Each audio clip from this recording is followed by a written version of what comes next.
Hey guys, Raver here. Um, Today we're going to be going over the Goblin deck list for Magic 2013. I'm playing on the Xbox 360, so here we go. One thing I'll say about the red deck, this particular one, is not only do you want to get in for a lot of damage early with your 1 and 2 drops, but you like to generate a bit of card advantage towards the end and just burn the game out. So we'll go through our cards. Goblin Arsonist is just a fairly solid 1-drop for this game, and so is Bushwhacker. It can be proven fairly powerful with a lot of our late game threats. Goblin Grenade, I think it speaks for itself as an auto win. It's a great finisher. Goblin Guide, I'd like to see 4 of these guys. Seeing as we only have 2, we will include them just for the odd matchup where we're on the play, for instance. Shock is our only real removal apart from Incinerator, so we'll be keeping them in. I suppose this guy can be counted as removal, but a lot of the time just 2 mana for a 2/2 Goblin isn't that bad.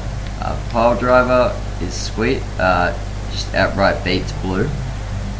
War Driver is also good if you flood them with goblins. Speaking of flooding, Krunko's command, only included 2 of them, just because I think we have better cards. Not to say this is a bad card, I think it's very reasonable, but I think 2 is enough. Along with this guy, I don't know how good this guy really is. Like, he's like half the games I play him, he's insane. The other half, he's mediocre at best. So I will include him, I guess. Gem Palm, I wish I saw a 4 of in this deck. This card is amazing. 2 mana pretty much to burn out any early creature and draw a card. Goblin Artillery is an okay means of removal, and also surprisingly a decent finisher in a Goblin deck. So we'll be including as many Lords as we can, which is only 4. This one being the best, but yeah, so it's got all them Lords in there. So we'll get to our 4 drops.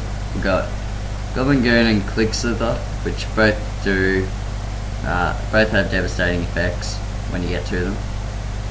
This generates a lot of card advantage in the right matchups, so does this.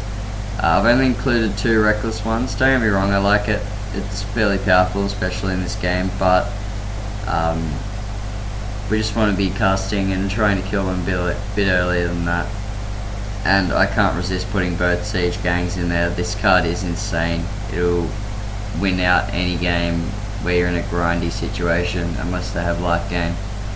Okay, so my cuts are pretty much cards that are below the curve for, compared to what we could be casting. So that includes these guys. This guy's not too bad, but I'm not going to include him just because of our better 1-drops. A War Strike's good. I'd prefer to see like maybe a 2 or 3 of, so it's a little bit more consistent though. We can be playing better things than this. I think the games that artifacts are important, we should be killing them earlier than that. Below the curve, I've explained that. I don't see any problem with this ring, but I think that casting a body or putting a bit of recurring damage on the field is a bit better than getting haste.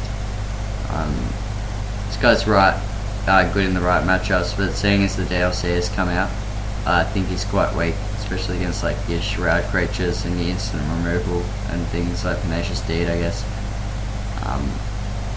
Yeah. So again, just cards that are inconsistent and below the curve, if not non-Goblin.